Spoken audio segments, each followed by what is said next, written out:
Nah, hari ini kita bertemu kembali di perkuliahan logika dan algoritma. Nah, hari ini kita menginjak ke pertemuan 6. Untuk hari ini kita akan membahas mengenai struktur perulangan. Nah, perulangan digunakan untuk menjalankan satu atau beberapa pernyataan sebanyak beberapa kali. Dengan kata lain, pengulangan memungkinkan Anda menjalankan beberapa pernyataan hanya dengan menuliskan pernyataan tersebut satu kali saja. Nah, jadi gini. Jadi kalau kita umpama ingin menulis angka misalkan 1 sampai 100.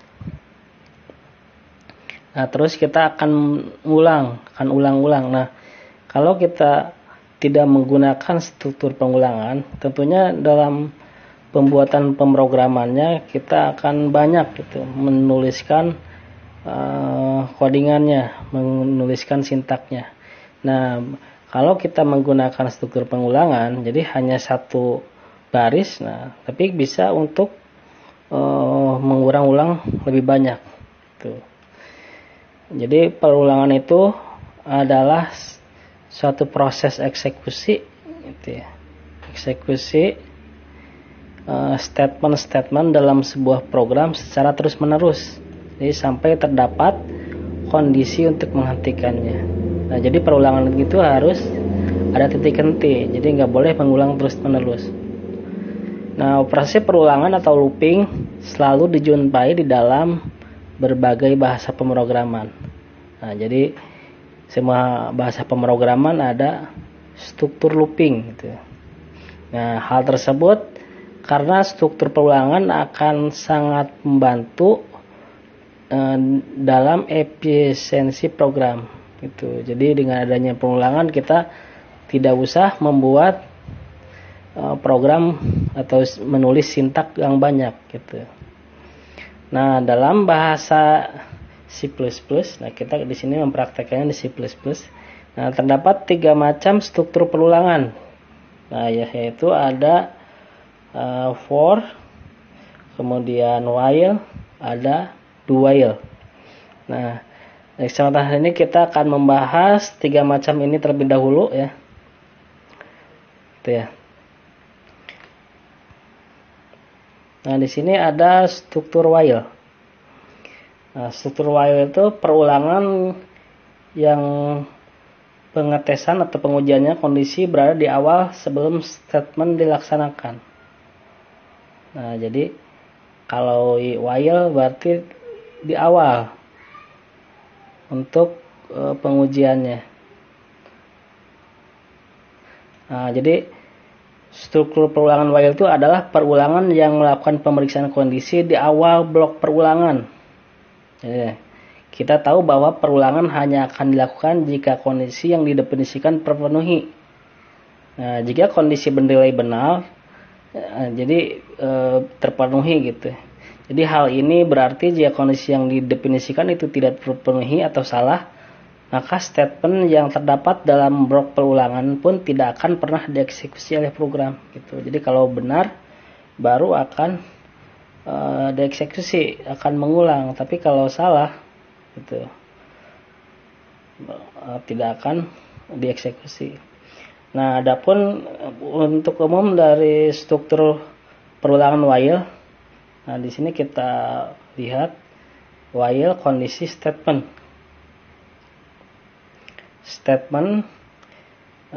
yang akan diulang gitu ya, statement.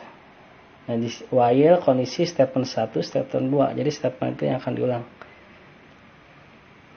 Nah, kondisi adalah ekspresi yang menghasilkan nilai true.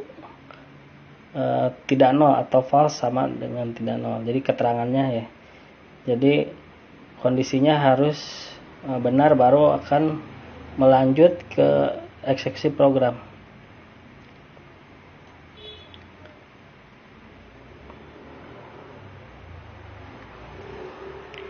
Nah, pada konstruksi while, statement mungkin tidak akan pernah dilakukan bila nilai kondisi bernilai false. Nah, karena sebelum konstruksi pengulangan dimasuki nilai kondisi terlebih dahulu. gitu. Ya, jadi masukkan nilai lebih dahulu. Kalau benar, nah akan mengulang. Tapi kalau salah, nah, tidak akan mengulang. Nah, nanti contoh-contohnya akan saya di Aidu artikelnya. Nah, di sini contoh nomor urut dari 1 sampai dengan 10. Nah, misalkan ingin mengulang 1 sampai dengan 10. Nah, di sini ada yang atas ada flowchartnya. Misalkan mulai, terus inisiasi nomornya. Nah, misalkan lebih kecil sama 10. Nah, kalau tidak dia selesai gitu ya, tidak mengulang. Nah, kalau benar dia write nomor, akan nulis nomor. Nah, kemudian nomor sama dengan ditambah 1.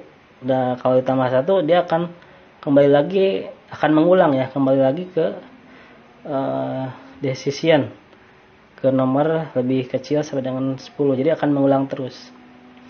Nah, di sini di bawah ada program percetak urut.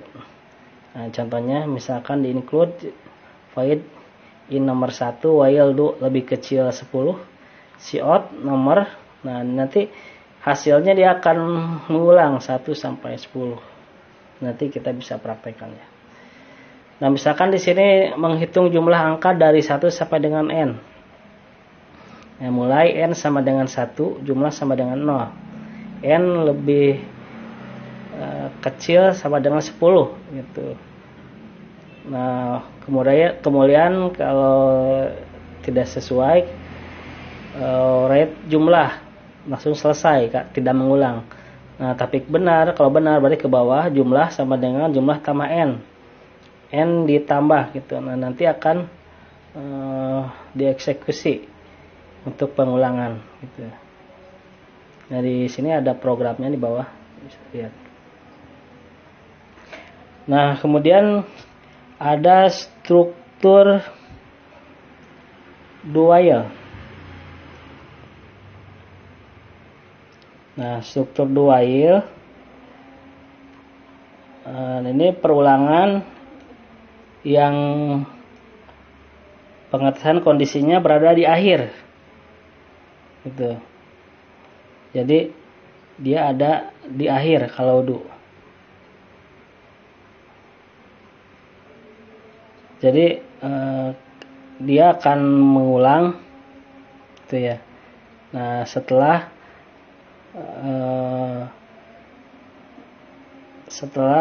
benar gitu ya, pas di akhir. Jadi kalau do while itu berbeda dengan struktur while yang melakukan pemeriksaan kondisi di awal. Ini kan kalau while tadi di awal. Nah, jadi blok perulangannya. Jadi pada struktur do while ini justru ditempatkan di bagian akhir.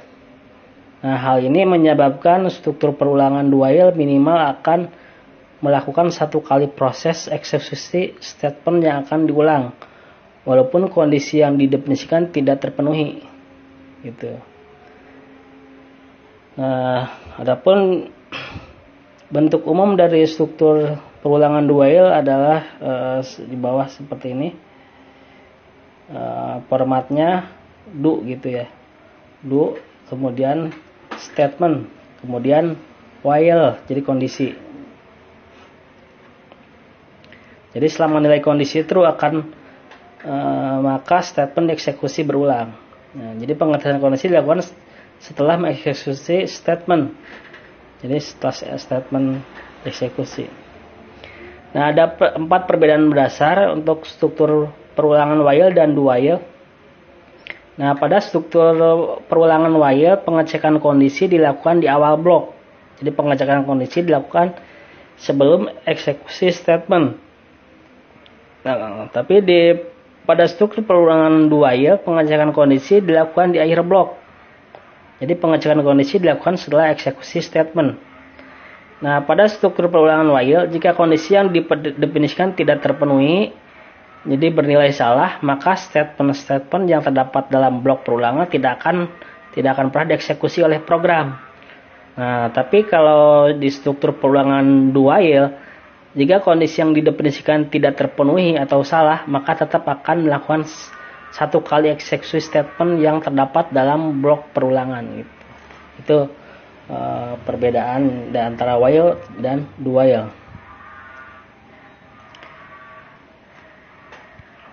Nah, ini contoh dari program do while. Nah, di sini misalkan mulai inisiasi nomor sama dengan write. Nah, kemudian nomor sama dengan +1. Nah, jika iya akan mengulang gitu ya, mengulang ke atas, tapi kalau tidak langsung selesai. Nah, tapi di sini berbeda sama yang tadi, yang while ya. Nah, kalau do while tetap dieksekusi 1 kali gitu, kalaupun salah juga. Nanti hasilnya akan ada hasil pengulangan. Nah, hampir sama ya sama yang tadi, cuma ini eksekusinya di akhir ya, eksekusi loopingnya. Kalau untuk do while di akhir beda dengan looping while di awal.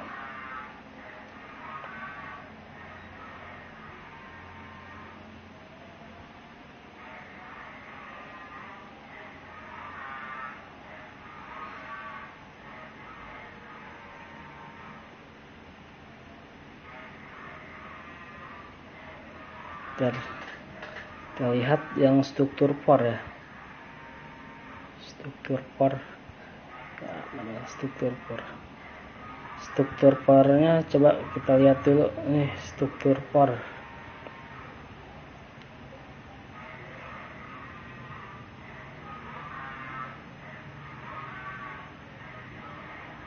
Struktur fornya nggak ada ya, struktur for. Bentar. Nah, ini di sini kan ada 3 ya. Nah, ini struktur for. Nah, kemudian ada lagi yang ketiga, struktur for ya. Struktur for. Nah, struktur perulangan jenis for biasanya digunakan untuk melakukan perulangan yang telah diketahui banyaknya gitu. Jadi sudah diketahui kebanyakannya, biasanya jenis perulangan for itu dianggap sebagai jenis perulangan yang paling mudah dipahami. Nah, untuk melakukan perulangan dengan menggunakan struktur perulangan for, kita harus memiliki sebuah variabel sebagai indeksnya. Namun perlu sekali untuk diperhatikan bahwa tipe data dari variabel yang akan digunakan sebagai indeks harusnya tipe data yang mempunyai urutan yang teratur, misalnya tipe data integer 0, 1, 2, 3 dan seterusnya, atau tipe variabel chart A, B, C dan selanjutnya itu. Jadi harus yang berurutan kalau struktur for. Nah, untuk bentuk umum dari struktur perulangan for, di sini for x1 xp2 gitu statement. Nah, kemudian for atau for xp1 xp2 atau xp2, sebetulnya statement 1 statement 2. xp1 itu adalah ekspresi untuk inisiasi.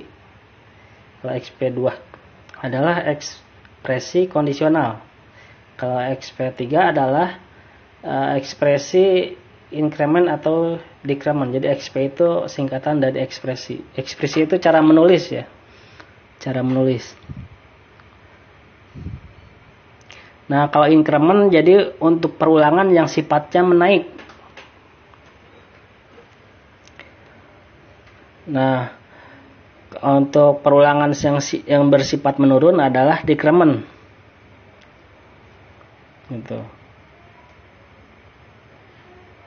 Nah, jadi jika kita melakukan perulangan dengan sifatnya menaik atau increment, maka nilai awal dari variabel yang kita definisikan haruslah lebih kecil dari nilai akhir yang dituliskan di dalam kondisi saat berjalan. Jadi sebaliknya, jika kita melakukan perulangan yang sifatnya menurun, maka nilai awal harus lebih besar dari nilai akhir.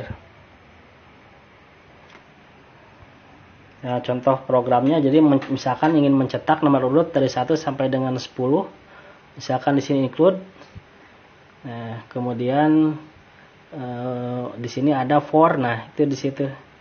For nomor 1, nomor lebih kecil sama dengan 10, nomor plus plus. Cout nomor NL. Nah, itu contohnya gitu ya. Nah, sampai di sini pertemuan hari ini mudah-mudahan bisa dipahami ya. Nanti untuk contohnya atau tugasnya akan saya kirim ya di Aidu. Sekian, assalamualaikum.